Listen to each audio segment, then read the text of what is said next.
হাজিরিন, আপনারা জানেন মসজিদে নববী, যে মসজিদটি সর্বপ্রথম মদিনা শরীফের মধ্যে নির্মিত হয়েছে। আমার রসুল বলেন, আমি যে মক্কা থেকে মদিনায় হিজরত করে আসলাম, যে উটে করে আমি এসেছি, ওই উট যেখানে বসে সেখানেই আমি মসজিদ নির্মাণ করব।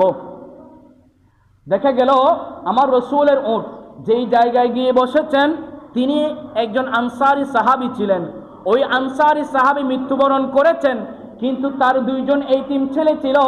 যেই দুইজন এতিম ছেলে যখন আল্লাহ রসুল প্রস্তাব করলো এই জায়গার মধ্যে মসজিদ নির্মাণ করতে চাই, তখন ওই দুজন এতিম সন্তান আল্লাহর নবীর জন্য ওই জায়গাটি ওয়াকফ করে দেওয়ার জন্য নিয়ত করেছেন।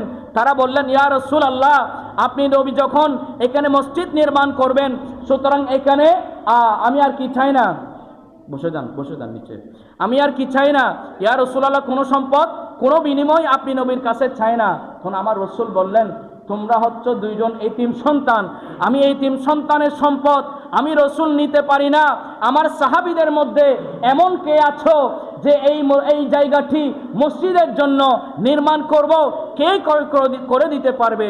তখন সাইয়েদনা সিদ্দিক আকবর রাদিয়াল্লাহু তাআলা আনহু উনি 10 দিরহাম, তৎকালীন 10 দিরহাম সম্পদ দিয়ে ওই মসজিদে নববীর জায়গা কিনে ইসলামের জন্য ওয়াকফ করে দিয়েছেন। জোরে বলুন না সুবহানাল্লাহ।